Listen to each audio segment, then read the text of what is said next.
I don't think it is too much to say America's at a tipping point. Go ahead. No, not you. Americans are really divided, and it's really spilling out into some of the anger that is frankly worse than any time in the 30 years I've done politics. Violence is spoken of openly by our president and others. There are conspiracy theories that we never had. If we have another Trump election, it'll be like an American winter.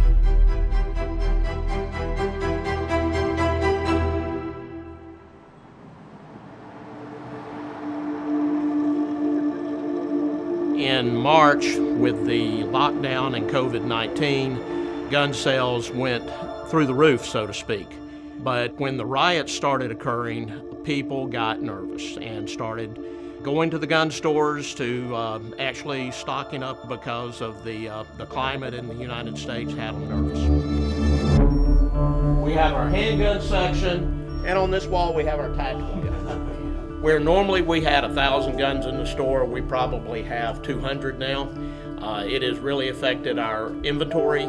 It's hard to find guns. So your balance $100. Thank you. I'm Don Langford, and you're at Southern Survival Tactical in Opelika, Alabama. Our store is a tactical gun store and training center. Our customer base has always been diverse, but once the riots started, we actually had a lot more liberal customers coming in. These are people that have never touched a gun in their life, but they all had one thing in common. They were nervous about civil unrest. I eyeball the back sight, front sight, and the target, and I will hit my target. These are normal Americans that hardworking, they want to protect their way of life, they want to protect their family, and the election, no matter which way it goes, people are expecting that there's going to be more civil unrest. So it is not going to end soon.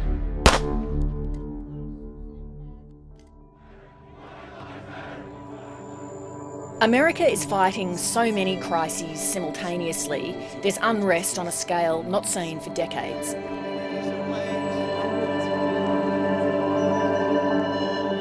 We've never experienced what we're going through now. We've got a global health pandemic that has resulted in an economic recession, distress. We've got social unrest, racial unrest, other issues and problems right in the middle of a presidential election. I didn't think 2020 in the United States would be this racially charged, where the American president would be giving license for hatred to white supremacists. The politically engaged sometimes exaggerate how they'll feel if the other side wins. But this time, it's genuine fear, and it's from people within Trump's own party too. Hi, Miss Sales. This is Rich Armitage. Good evening. Richard Armitage served in George W. Bush's administration as Deputy Secretary of State. Am I nervous? Yes, I am. 3 of my children are African American, and 5 of my grandchildren are African American. And since the Trump administration has been in, racism, which has been a big thorn in America's side since probably 1619, has become not implicit any longer, but explicit. And I hear this from my grown children. And I am nervous that if Mr. Trump wins, then this explicit racism will continue for somewhat longer.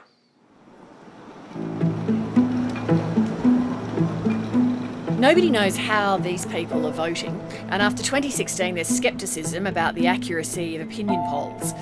But almost all of them show the president is on track to lose. The question is how Trump and his supporters would react to that. It could have serious implications for national security, and few people are more expert on that than Republican Michael Chertoff, America's former Secretary of Homeland Security in the Bush administration. If you do not disperse immediately, you will be arrested.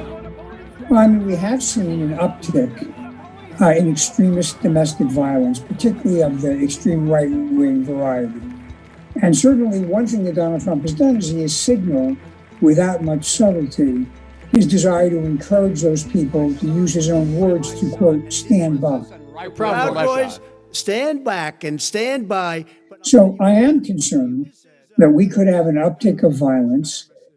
People who claim the election was stolen if Trump loses or appears to be losing.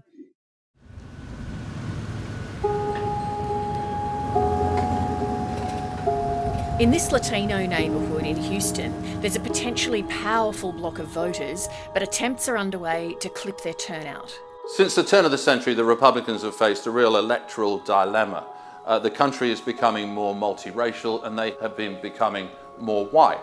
And what they've tried to do as a result of that is maximise their own base and suppress the turnout of minorities who generally support for the Democrats. The reason you see our community being dehumanized and targeted is because we're the biggest threat to the status quo. My name is Antonio Arellano and I am the interim executive director of JOLT. JOLT is the largest Latino civic engagement organization in the state of Texas. So most of the team is going to be in these neighborhoods that's right here. We're going to walk with a team of 3 that we have. Today, JOLT is on the ground across the state, canvassing door to door in Latino majority neighborhoods. We're seeing Republican governors making it very difficult for minority voters to cast their ballots. 8, so we just need 12 more. Ready? Okay, cool. Over the past couple of years, since 2013, the country has seen over 1,000 polling locations closed, and 750 of those locations were right here in Texas. We want to make sure that Latinos recognize that it's systemic and strategic to try to dilute their power. In every election, the outcome is determined by which side can get enough people to show up to vote. This year there's a curveball. The pandemic means millions of Americans are posting their ballots.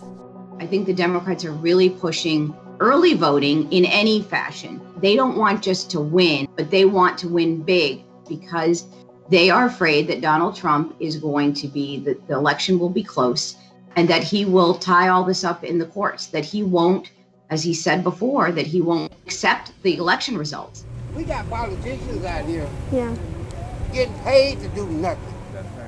Everything is on the line this election cycle. The stakes could not be higher for the Latino constituency. When you come after immigrants, you're attacking our families. And that's one thing that Latinos cherish the most. When you come after our families, we will come and vote you out of office.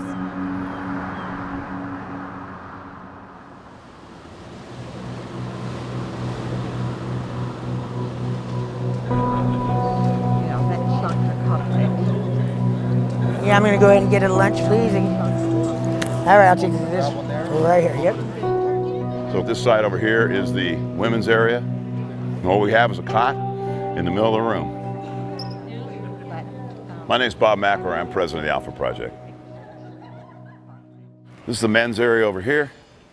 The reason why we're at the convention center, we've been here almost a year.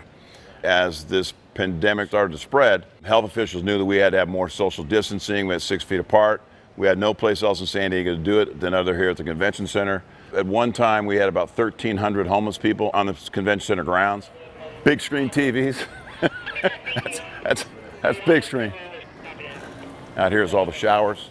This homeless shelter in San Diego is considered a national success story, but it also shows the fragility of the American dream. I don't want to be a bummer on America. We're the greatest country in the world, so to you guys, but that's just the way it is. But take my folks. My kids can't afford to buy a house, so it's a vicious, endless cycle in every city, every major city in the United States right now. Donald Trump was not a historical accident. He was almost historically inescapable. When Donald Trump said the American dream is dead, so many people believed him. They just didn't think their kids would lead more abundant lives than they did.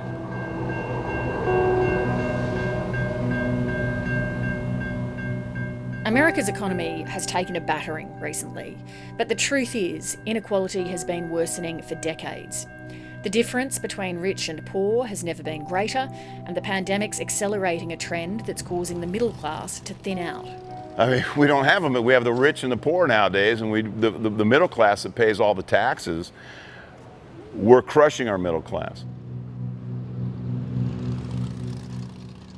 I'll admit this to you and your viewers, I'm one of those responsible for it.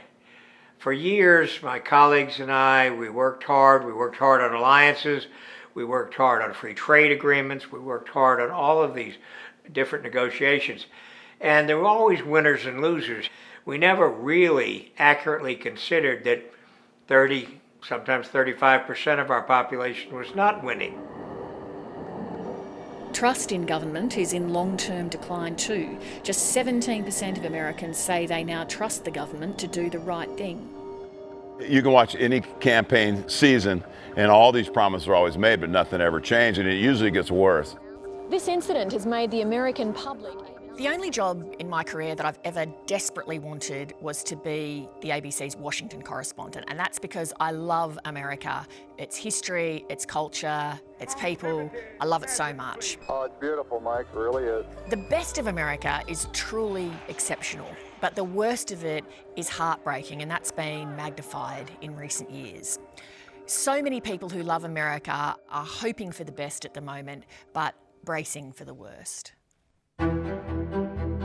I'm not optimistic. I mean, our politics in this country have become so partisan. You know, I say my prayers every day that good Lord pulls us up out of this. USA! USA! What is happening now is it's got the whole pulse of the country very upset.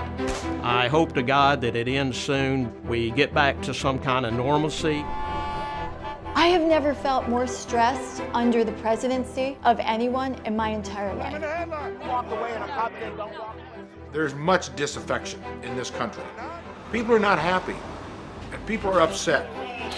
It really is quite bitter right now. There's so many people in this country that are so angry. My fear in advance of this election, regardless of who wins or loses, I just do not see how this country comes together.